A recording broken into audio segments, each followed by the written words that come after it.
즉시 뿌리는 비유를 들으라. 아무나 천국 말씀을 듣고 깨닫지 못할 때에는 악한 자가 와서 그 마음에 뿌려진 것을 빼앗나니 이는 곧 길가에 뿌려진 자요 돌밭에 뿌려졌다는 것은 말씀을 듣고 즉시 기쁨으로 받되 그 속에 뿌리가 없어 잠시 견디다가 말씀으로 말미암아 환난이나 박해가 일어날 때에는 곧 넘어지는 자요 가시떨기에 뿌려졌다는 것은 말씀을 들으나 세상의 염려와 재물의 유혹에 말씀이 막혀 결실하지 못하는 자요 좋은 땅에 뿌려졌다는 것은 말씀을 듣고 깨닫는 자니 결실하여 어떤 것은 100배 어떤 것은 60배 어떤 것은 30배가 되느니라 하시더라.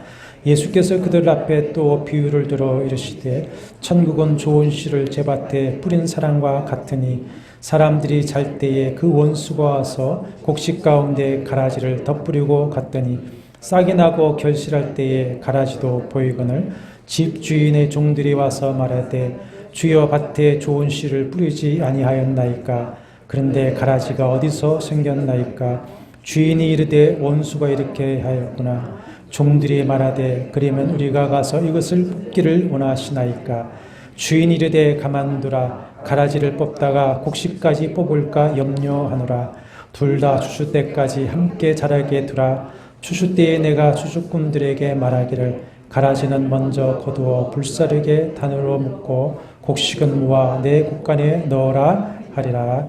아멘.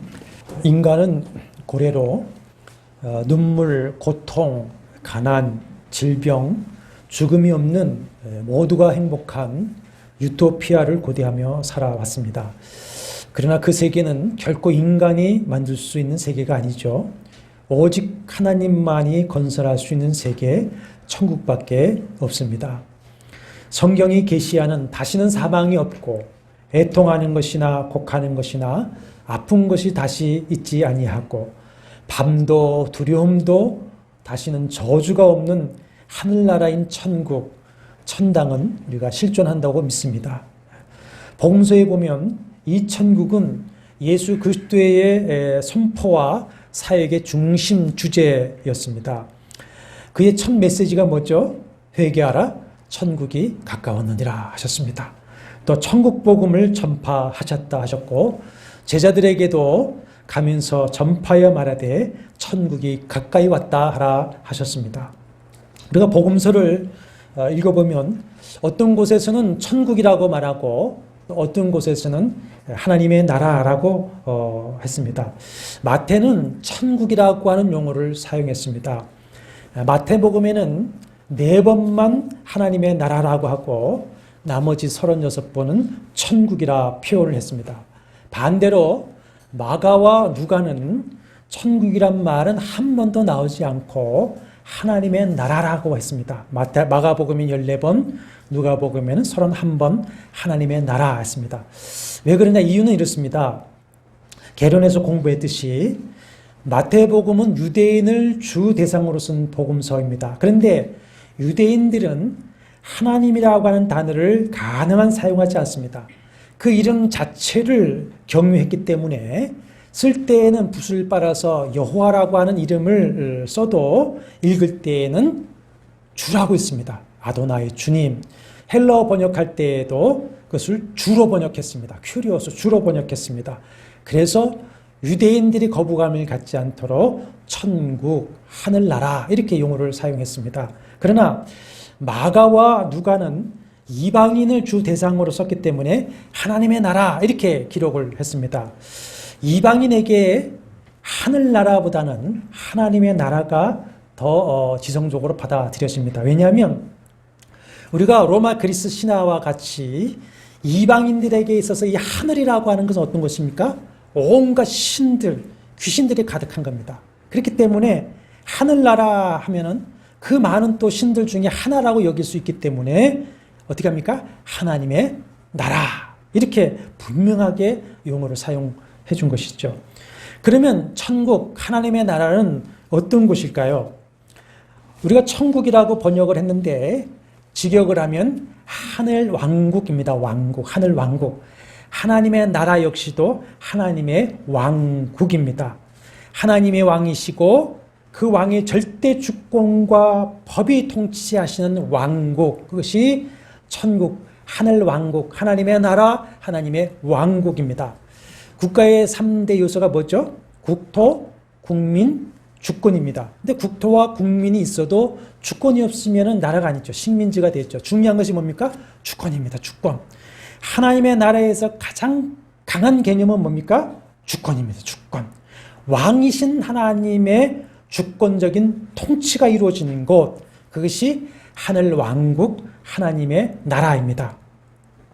계시록 21장에 기록된 그 천국을 보면 각종 보석집이 있고 그 길은 무슨 길입니까? 황금입니다. 황금. 천국에 가면 이 땅에서 그렇게 우리의 마음을 울리던 그 황금을 어떻게 하고 있습니까? 발로 밟고 다닙니다. 이것은 세상 만몬, 세상의 이 황금을 이긴 자만이 누리게 될 줄로 믿습니다. 세상의 황금을 이긴 자만이 천국에 가서 그 황금길을 밟고 다니게 됩니다. 그러나 천국에서 가장 중요한 것은 천국의 왕이신 주님이 계시다라고 하는 것입니다. 그러니까 천국은 천국의 주인이시고 왕이신 주님이 계시면서 다스리는 곳, 그것이 천국입니다. 천국. 그럼 지옥은 어떤 곳입니까? 우리는 성경에 말씀하시는 것 같이 영원히 불타는 유황불못과 그 속에서 영원히 죽지 못하고 고통하는 영혼을 연상하게 됩니다. 그러나 유황불, 뜨거운 불이 지옥은 아닙니다.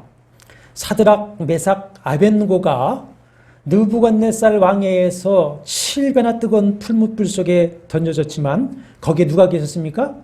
주님이 함께 계셨습니다. 그러니 그곳은 지옥이 될 수가 없었죠. 내 마음, 가정, 교회, 나라의 주님을 모시고 주님이 다스린다면 그곳은 어디입니까? 하나님의 나라입니다. 하나님의 주님이 함께 하시고 왕이 되어 다스리는 곳이라면 높은 산의 거친들이 초막이나 궁궐이나 그곳이 어디입니까? 하늘나라인 줄로 믿습니다. 마태복음 13장에는 천국에 관한 말씀이 7개가 나오는데 그런데 모두 비유로 말씀하고 있습니다. 34절에 보면 예수께서 이 모든 것이라고 하는 것은 모든 말씀이 아니라 천국에 관한 말씀입니다. 천국에 관한 모든 말씀을 우리에게 비유로 말씀하시고 비유가 아니면 아무것도 말씀하지 아니하셨다 하셨습니다. 우리가 성경을 해석할 때에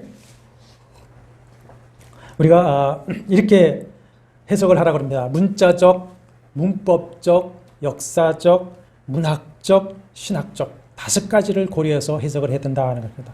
문자적인 문법으로 그 시대의 역사를 가지고 문학적으로 또 신학적으로 통종적인 해석을 해야 된다 그럽니다. 근데 이 예수께서 비유가 아니면 말씀하지 않으셨다 이 구절을 가지고 모든 성경을 비유풀이로 해석하는 사람들이 참 많이 있습니다. 그래서 자신들이 특별히 영적이고 신령하다고 성도들을 미혹하는 사람들이 많습니다. 특별히 이단들이 모든 성경을 비유풀이로 해석을 하면서 자신들만이 특별한 계시를 받아 성경을 바르게 해석한다 하면서 자의적으로 해석해서 결국에는 자기를 누구의 반열에 올립니까? 주님의 반열에, 성령의 반열에 올리는 것을 만드는 것을 볼 수가 있습니다. 이런 미혹에 우리가 넘어가서는 안 될 것입니다. 그러면 왜 주님은 천국을 말씀하실 때에 비유를 통해서만 말씀을 하셨을까요? 첫째는 듣는 사람이 깨달아 알 수 있게 하시기 위함입니다. 신령한 하늘나라의 그 광대하고 영원한 이야기를 땅의 사람들에게 말씀하실 때에 유한한 이 육신을 가진 인간이 경험하지 못하고 보지 못하는 것을 인간의 언어, 인간의 이야기로 말한다면 인간은 다 이해할 수가 없습니다. 고린도후서 12장에 보면은 사도 바울도 셋째 하늘, 그러니까 낙원에 이끌려가서 말로 표현할 수 없는 말을 들었으니 사람이 가히 이르지 못할 말이로다. 사람의 말로 어떻게 표현할 수가 없다. 그렇게 얘기를 했습니다. 그래서 우리 인간이 경험하고 알고 이해할 수 있는 인간의 언어와 이야기를 가지고 설명을 하실 수밖에 없었고 그것이 바로 비유를 사용하신 이유가 됩니다. 또 하나의 이유는 첫째 이유와 정반대입니다. 첫째 이유는 듣고 깨닫게 하기 위해 쓴 것인데 두 번째는 정반대로 들어도 깨닫지 못하게 하기 위함이라 하셨습니다. 10절에 보시면 제자들이 예수께 어찌하여 그들에게 비유로 말씀하시나이까 물으니까 주님이 뭐라고 대답하십니까? 11절에 천국의 비밀을 아는 것이 너희에게는 허락되었으나 그들에게는 아니 되었다 그랬습니다. 14절에서는 이사야 예언을 가지고 너희가 듣기는 들어도 깨닫지 못할 것이요 보기는 보아도 알지 못하리라 하시고는 15절에서 듣고 깨달아 돌이키지 못하게 하시기 위함이다 그랬습니다. 택자에게는 듣고 깨닫는 은혜를 주셨지만 비택자, 유기자에게는 그 은혜를 주시지 않으시는 것입니다. 우리가 이런 의문을 할 수가 있습니다. 어떤 사람은 예수님을 받아들이고 어떤 사람은 왜 예수를 거절하는가? 예수에게 문제가 있는가? 아니면 예수가 하시는 그 말씀에 문제가 있는 것은 아닌가? 이런 의구심을 할 수가 있는데 이 의구심의 문제를 해소해 주는 말씀이 오늘 바로 씨 뿌린 자의 비유 또는 네 가지 밭의 비유입니다. 씨를 뿌리는 자는 누구이죠? 인자, 예수님이시고 그 씨는 뭡니까? 예수께서 전파하시는 천국 말씀이다 그랬습니다. 예수께서 말씀하시는 것은 씨 뿌리는 자에게 문제가 있는 것도 아니고 뿌려지는 씨가 문제가 있는 것이 아니라 뭐가 문제라는 겁니까? 밭이 문제다. 밭이. 밭에 따라 결과가 달라진다. 길가, 돌밭, 가시떨기가 문제다. 이런 말씀입니다. 우리가 어떤 좋은 곳에 가면은 못 갔다고 합니까? 야, 천국 같아. 그렇게 말합니다. 천국 같다라고 하는 것은 참 극찬의 표현이죠. 그런데 천국의 왕이신 예수 그리스도를 영접한 성도인 우리는 그 천국을 이미 소유하고 누리고 있는 것을 믿으시길 바랍니다. 그러므로 오늘 내 인생의 마지막 날이라고 하더라도 나는 천국에 가게 될 줄로 믿습니다. 이 얼마나 복된 겁니까? 여기에 그리스도인들의 당당함이 있고 배짱이 있는 겁니다. 오늘 내가 죽어도 천국에 간다. 그런 당당함과 배짱이 있는 것이죠. 천국 하면 어떤 사람은 죽어서 가는 하늘나라 옛날 말로 천당을 생각합니다. 또 어떤 사람들은 죽어서 가는 천국이 뭐 그리 중요하냐. 이 땅에서 현실적인 천국을 경험하고 사는 것이 중요하지 않느냐라고 말하기도 합니다만은 어느 한쪽으로 치우치고 강조하는 것은 성경적이지 못합니다. 시한부 종말론자들은 어떤 천국을 강조합니까? 죽어서 가는 종말론적 천국을 강조하고 성도들을 유혹하고 이단들은 어떤 천국을 얘기합니까? 자신들의 집단에 오면 여기서 지상에서 이루어지는 유토피아를 강조하며 유혹을 하게 되어져 있습니다. 그러면 현실적인 천국은 무엇이고 죽어서 가는 종말론적인 천국은 어떤 곳인가?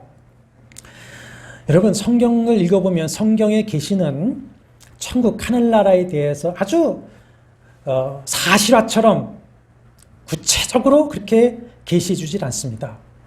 예수께서 말씀하시는 것처럼 비유 언어로, 그림 언어로 그리고 추상적인 표현을 이렇게 하시고 있습니다. 사도 바울이 셋째 하늘에 다녀왔지만 그곳의 내용을 기록했습니까? 안 했습니까? 안 했습니다. 성령께서 기록하지 못하도록 하셨을 것입니다. 우리가 읽는 이 성경은 성령의 감동으로 기록한 정황부원 하나님의 말씀입니다. 이 성령의 감동으로 기록된 성경 계시의 완전성 그리고 충족성을 인정하고 만족해야지 이 계시의 기록을 넘어서 설명하라고 하면 다 이단에 빠지게 되어져 있습니다. 이단들을 보시면 자기가 천국을 보고 왔다, 계시를 받았다 하면서 설명을 하고 있는데 여러분 그들의 말을 들어보면 십자가의 복음을 여지없이 무너뜨린 것을 볼 수가 있습니다. 대부분 세 가지 중에 하나입니다. 율법주의로 돌아가든지 아니면 영혼만 구원받는 영주주의 이단으로 빠져버리든지 아니면 신비주의와 기복주의로 빠지든지 세 가지를 하는 것을 볼 수가 있습니다. 우리는 이 성경 계시를 절대로 넘어서서는 안 됩니다.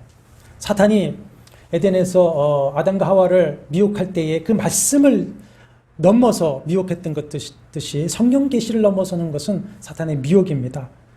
성경이 계시하신 것으로 우리가 만족하고 계시록 22장 마지막에서 경고한 말씀대로 이 말씀에서 더하지도 말고 빼지도 말고 계시하신 말씀 그대로 믿고 따라가면 될 줄로 믿습니다. 예수께서 이 13장에서 천국에 대해서 말씀하신 7 내지 8가지 비유는 독립적인 것 같은데 다 하나로 연결되어져서 이야기를 하고 있습니다. 먼저 소위 우리가 읽은 씨 뿌리는 비유를 통해서 하시고자 하는 말씀의 초점이 뭐였죠? 씨 뿌리는 자나 씨의 문제가 있는 것이 아니다. 씨는 좋은 씨고 뿌리는 이는 누구십니까? 인자입니다. 예수님이십니다. 다만 무엇이 중요하고 문제입니까? 땅 문제라고 했습니다. 땅. 천국의 씨앗이 뿌리 내리고 자라서 열매 맺을 수 있는 좋은 땅, 옥토가 되라는 것입니다.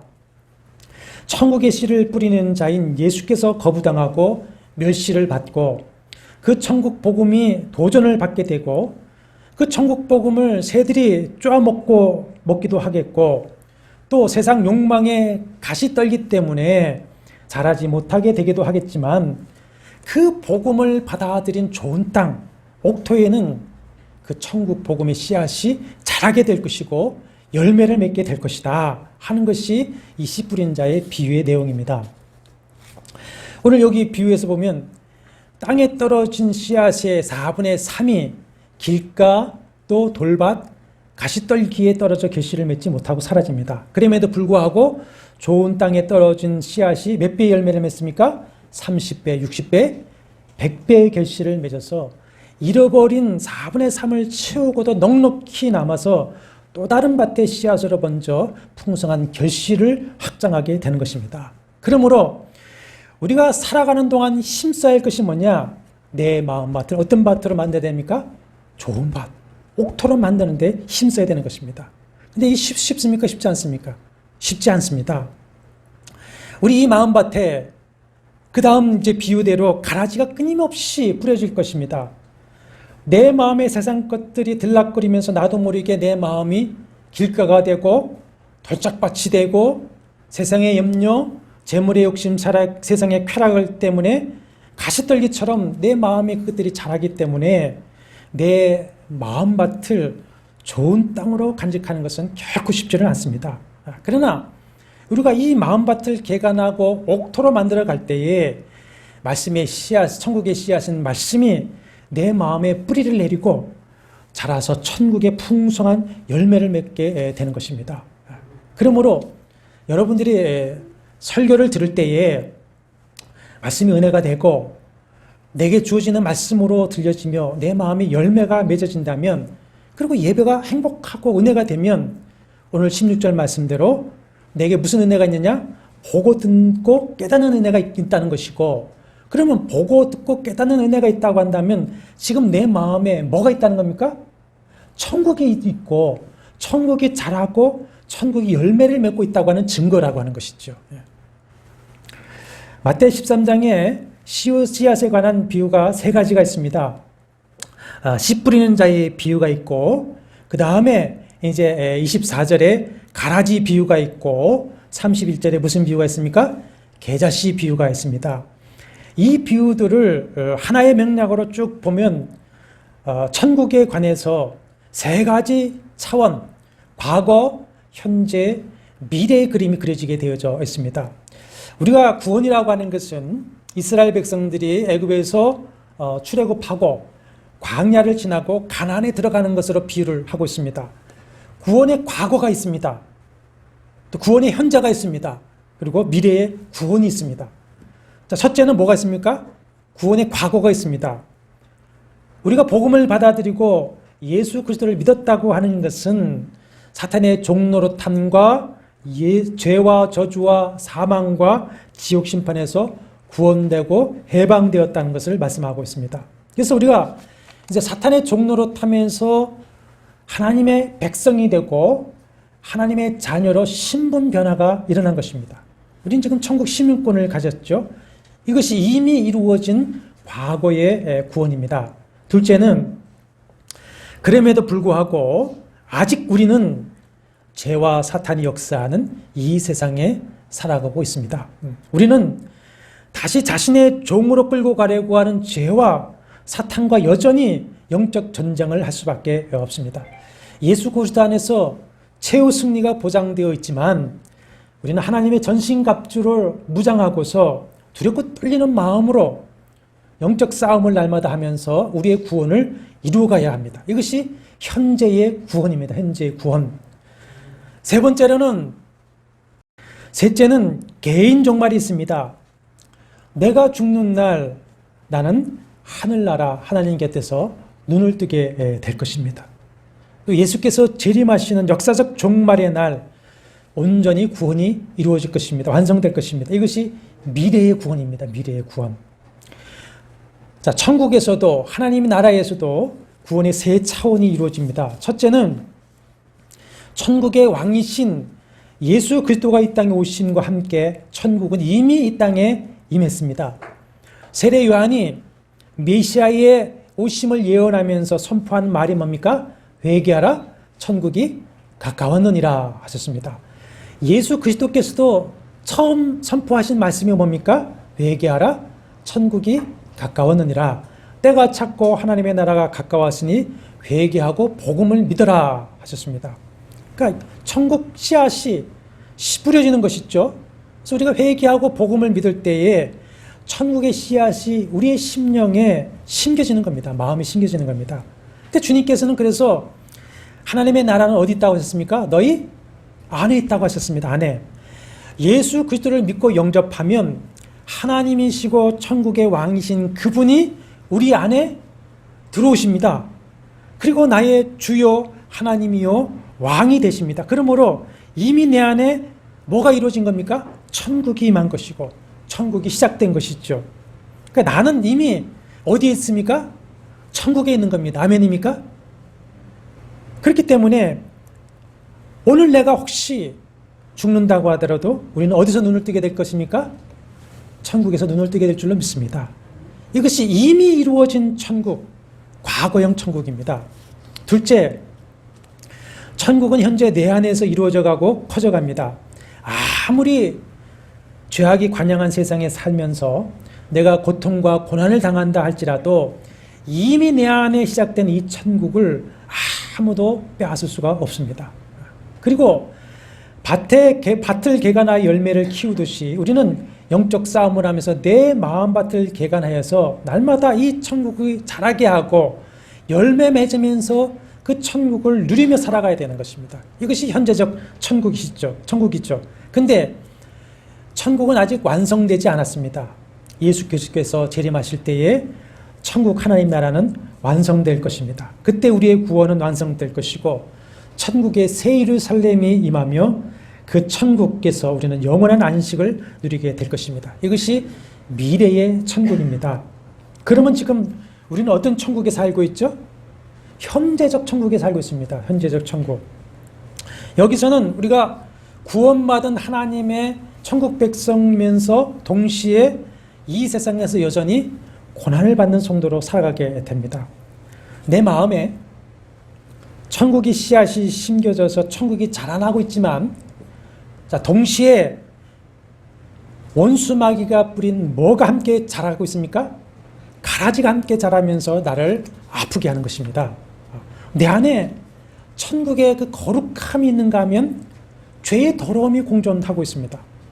사도 바울의 탄식처럼 나는 하나님의 말씀을 따라 선하고 거룩하게 살고 있지만 여전히 죄에 가라진 육신의 정욕이 끊임없이 나를 끌어당깁니다. 선과 악이 늘 싸웁니다. 우리 가정생활에서도 보면은 하나님의 나라와 세속 나라가 공존하는 것을 볼 수가 있습니다. 거기에 갈등이 있고 상처들이 발생하게 되어져 있습니다. 교회 안에서도 마찬가지입니다. 원수가 뿌려 자라고 있는 가라지가 있기 때문에 은혜와 상처가 함께 있고 행복과 아픔이 공존하게 되어져 있습니다. 이 땅에 진리의 교회만 있었으면 좋겠는데 이단 가라지들이 흥황하면서 성도들을 유혹하고 있습니다. 선과 의가 승리하는 것이 원칙인데 세상을 보면 늘 악과 악인이 이기는 것 같고 의인들이 가라지들에게 고난을 당합니다. 왜 그런 것일까요? 왜 그런 것일까요? 그 대답이 24절 이하에 나오는 가라지 비유입니다. 27절 보십시오. 천국 백성이 그 이유를 묻습니다. 27절 같이 읽어보실까요? 집주인의 종들이 말하되 주여 밭에 좋은 씨를 뿌리지 아니하였나이까? 그런데 가라지가 어디서 생겼나이까? 자, 그러면 천국 주인의 대답이 무엇이죠? 원수가 이렇게 하였구나. 가라지가 우리의 마음밭에, 가정에, 교회에, 이 땅에 왕성하게 자라면서 우리를 괴롭히게 된 이유가 어디 있다고 말씀하고 있습니까? 원수가 이렇게 하였구나. 25절에 보면 그 원수가 와서 곡식 가운데 가라지를 덧뿌리고 갔기 때문이다 그랬습니다. 그러면 그 원수가 누구입니까? 36절 43절은 가라지 비유를 해석해 주신 것인데 39절에 보면 그 원수가 누구죠? 마귀입니다. 마귀.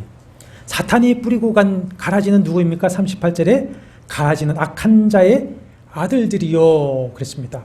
그래서 요한복음 8장 44절에 바리새인들을 향해서 예수께서 뭐라고 하셨느냐면 너희는 너희 아비 마귀에게서 났다 이렇게 하셨습니다. 우리가 진실로 예수 그리스도를 믿고 영접하여서 그의 백성이 되었다면 우리가 구원받고 천국 자녀 된 것이 확실합니다. 그러나 이 땅에 사는 동안에 우리는 가라지와 함께 살아야 하는 아픔이 또 있는 것입니다. 그러므로 이 땅은 영적 전쟁터인 것이고 교회는 전투하는 교회인 것이고 성도는 그리스도의 군사인 것입니다. 근데 이 가라지를 볼 때에 어떤 마음이 드십니까? 잘 가꾸고 애써 키우는 밭에 가라지가 자라고 있는 것을 보면 어떤 마음이 듭니까? 당장 뽑아버리고 싶은 마음이 드는 것입니다. 마귀의 자식인 악한 가라지를 볼 때에 하나님께서 저 원수를 좀 손 좀 봐주시지. 하나님의 백성 천국을 해치는 저 가라지를 뽑아버리면 될 터인데 왜 하나님이 그냥 내버려 두시는 것일까? 그래서 28절 이하에 보면은 종들이 뭐라 합니까? 주인님, 우리가 가서 그것을 뽑아버릴까요? 이렇게 묻습니다. 나를 괴롭히는 가라지를 하나님이 뽑아주기를 원하는 것이고 교회를 힘들게 하고 하나님 나라를 방해하고 어지럽히는 가라지를 뽑아버렸으면 합니다. 세상에 악인은 당장 심판받아 없어졌으면 합니다. 그러나 천국의 주인인 주님의 대답은 무엇입니까? 30절 상반절에 보십시오. 둘 다 추수 때까지 함께 자라게 두라. 우리가 자연 상식, 농사의 상식대로라면 어떻게 됩니까? 잡초와 가라지는 빨리빨리 뽑아줘야죠. 그렇죠? 그래야 알곡이 잘 자라 많은 수확을 할 수가 있습니다. 그런데 주님께서는 추수 때까지 알곡과 가라지가 함께 자라도록 내어버려 두라 하십니다. 왜 추수 때까지 가만두라고 말씀하실까요? 29절에 보시면 가만두어라. 가라지를 뽑다가 곡식까지 뽑을까 염려하노라 했습니다. 주님은 100개, 1000개, 10,000개의 가라지보다 한 알의 알곡에 더 깊은 관심을 가지고 계시는 것을 믿으시기 바랍니다. 주님의 초점은 언제나 알곡에 있습니다.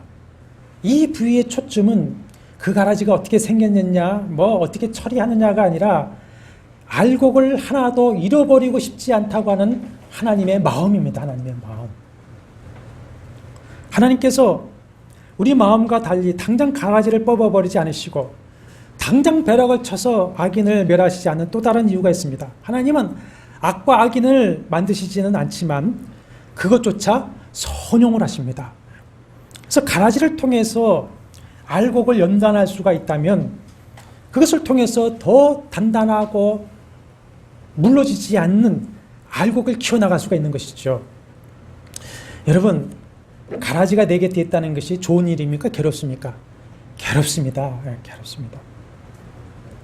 그러나 그 가라지가 내 곁에 있다는 것, 그것 때문에 내가 더 경성한 삶을 살게 됩니다. 깨어있게 됩니다. 그것 때문에 더 하나님을 의지하게 됩니다. 그것 때문에 나를 돌아보면서 순수한 신앙인으로 자꾸만 살아가게 만들게 되고 그 가라지 때문에 나는 주님께 기도하게 되는 것이고 인내하고 참게 됩니다. 그러는 사이에 우리는 어떻게 되십니까? 거룩해지고 주님의 형상을 닮아가게 되는 것입니다. 그러나 그 가라지가 언제까지 내 곁에서 나를 괴롭히며 자라는 것을 지켜보고 살아야 한단 말인가? 이것이 가라지로 인해서 고통받는 모든 알곡들의 피눈물을 흘리며 하나님께 호소하는 질문이기도 하는 것이죠. 하박국 선지자가 하나님께 똑같이 호소를 했습니다. 하나님, 언제까지 내가 악인에게 고난을 당하고 악이 관영한 것을 보면서 언제까지 고통을 받게 하실 것입니까? 언제까지 하나님 참으시고 언제까지 심판하지 아니하실 것입니까? 그래서 하나님의 대답은 반드시 때가 되면 내가 악한 갈대아인을 들어서 심판할 것이다. 그러나 이것이 중요하죠. 의인은 무엇으로 말미암아 살리라? 믿음으로 말미암아 살리라. 이 말씀은 심판은 하나님께 맡기고 너는 하나님 앞에 믿음으로 의롭게 살면 된다. 이 말씀입니다. 자, 이 가라지 비유에서 하신 주님의 대답은 무엇이죠? 30절 보십시오. 같이 읽어보실까요? 둘 다 추수 때까지 함께 자라게 두라. 추수 때에 내가 추수꾼들에게 말하기를 가라지는 먼저 거두어 불살에게 단으로 묶고 곡식은 모아 내 곡간에 넣어라 하십니다. 뭐가 있습니까? 추수 때가 있습니다. 39절에 보면 추수 때는 세상 끝이요. 추수꾼은 누구입니까? 천사들이다. 한 번 죽는 것은 사람에게 정하신 것이요. 그 후에는 뭐가 있습니까? 심판이 있다 하셨습니다. 어떤 악인도 영원히 살지 못하고 악은 영원히 승리하지 못합니다. 반드시 종말이 오는 것이고 반드시 악은 심판을 받게 되어져 있습니다. 개인의 종말은 반드시 있습니다. 그때 그 가라지는 주님의 심판을 받아 42절에 풀무불에 던져 넣으리니 거기서 울매이를 갈게 되리라 하셨습니다. 그리고 예수께서 심판의 주로 재림하시는 그 역사의 종말의 때에는 추수꾼인 천사들을 보내셔서 가라지는 먼저 거두어 풀무불에 던져 넣을 것이고 알곡은 모아서 곡간에 넣으리라 하셨습니다. 43절에 보면 그것을 해석해 주시죠. 그때 의인들은 자기 아버지 나라에서 해와 같이 빛나리라. 알곡을 모아 드리는 곡간은 어디입니까? 아버지의 나라, 천국입니다. 드디어 구원이 완성이 되고 하나님의 나라가 완성이 되는 것입니다. 이 가라지 비유에서 주님이 뭐라고 하시냐면 네가 가라지를 뽑지 말라 하십니다. 가라지를 뽑지 말라. 심판은 하나님께서 하나님의 때에 하나님의 방법으로 하십니다. 그렇게 하시게 해야 합니다. 우리는 내 손으로 그 알곡을 뽑아버리고 싶고 악을 심판하고 싶은 마음이 굴뚝 같지만 그 마음을 다스려야 됩니다. 일단 다스려야 됩니다. 왜 그러냐? 가라지들은요, 반드시 그렇습니다. 시골에 밭에 가서 이 가라지 잡초를 뽑다 보면 반드시 그렇죠. 가라지는 그냥 혼자 딱 있지 않습니다. 어떻게 합니까? 다른 가라지와 뿌리를 연하고 있습니다. 또 알곡과도 뿌리를 연하고 있습니다. 그래서 가라지는 알곡과도 어떤 이런저런 관계를 가지고 있습니다. 인간적인 관계를 가질 수 있고 또 물질적인 관계로 다 그 뿌리를 얽히고 있습니다. 그러려고 합니다. 왜냐? 그래야 자기 혼자 뽑히지 않겠다고 생각하기 때문에 그렇습니다.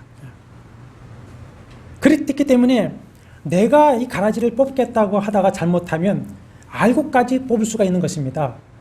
나는 알곡인지 가라지인지 정확하게 구분할 수 없는 것이고 가라지만 정확하게 뽑을 수가 없습니다. 그러므로 계일의 종말 추수 때이든지 역사의 종말 추수 때이든지 하나님께서 하나님의 때에 하나님의 방법으로 하시도록 하는 것이 믿는 자의 최선인 것이죠. 최선. 여러분, 세상에 악과 악인이 아무리 지금 흥황해도 이 세상 전체는 하나님이 여전히 통치하시는 줄로 믿습니다. 하나님이 통치하시는 하나님의 나라입니다. 하나님의 나라. 우리는 우리 개인과 교회와 나라 민족에 대한 우주의 왕이신 하나님의 주권적인 통치를 믿어야만 합니다. 그것을 믿고 내가 할 일은 뭐냐? 시편 37편의 다윗은 이렇게 얘기를 했습니다. 믿음으로 하나님을 신뢰하여 내 길을 하나님께 온전히 맡겨버리고 오직 나는 성실과 정직으로 선과 공의를 행하며 하나님의 백성으로서 왕 하나님을 기쁘시게 하는 것이다 그랬습니다. 그러면 결국 악을 행하는 자는 지금 흥황한 것 같지만 다 끊어질 것이고 그래서 자세히 내가 살펴봐도 천국에서는 그들을 찾아볼 수가 없게 될 것이다. 그러나 온유한 성도는 땅을 차지하게 될 것이다. 이 땅은 어디입니까? 천국입니다. 천국. 말씀을 마치려고 합니다. 천국은 이미 우리 안에 세워졌습니다. 우리 가운데 지금도 자라고 있고 우리를 통해서 이 천국은 확장되어지고 있습니다. 그러나 아직 완성이 되지 않았습니다. 그러나 언젠가 정말 온전한 천국, 하늘나라에서 영생을 누리며 영원히 즐거워하게 될 것입니다. 그러므로 현재적 천국에 살아가는 천국 백성인 내가 오늘 할 일은 오늘도 믿음으로 사는 겁니다. 믿음으로 살아가면서 내 마음밭을 날마다 개간해서 굳어지지 않도록 돌짝도 제거하고 가시덤불도 제거하면서 천국을 가꾸고 자라게 하고 열매를 맺어서 누리는 것입니다. 그러면서 부름받은 천국 일꾼으로서 부지런히 천국의 씨앗을 세상에 뿌리는 것입니다. 사랑하는 한마음 가족 여러분, 우리가 한마음으로 뜻과 힘을 모아서 세상에 이 천국 씨앗을 열심히 뿌리게 되기를 바라고, 이 한마음 교회라고 하는 하나님의 나라 천국을 우리가 잘 가꾸고 확장해서 많은 열매를 거두게 되기를 원합니다. 그래서 천국의 주인이신 주님을 기쁘시게 하고 언젠가 그 주님을 얼굴과 얼굴을 대하여 만나게 될 때에 우리 모두가 함께 즐거워하고 칭찬과 상을 받게 되기를 축원합니다. 주 예수 그리스도의 은혜와 하나님의 사랑과 성령의 교통하심이 너희 모두와 함께 있을지어다. 아멘.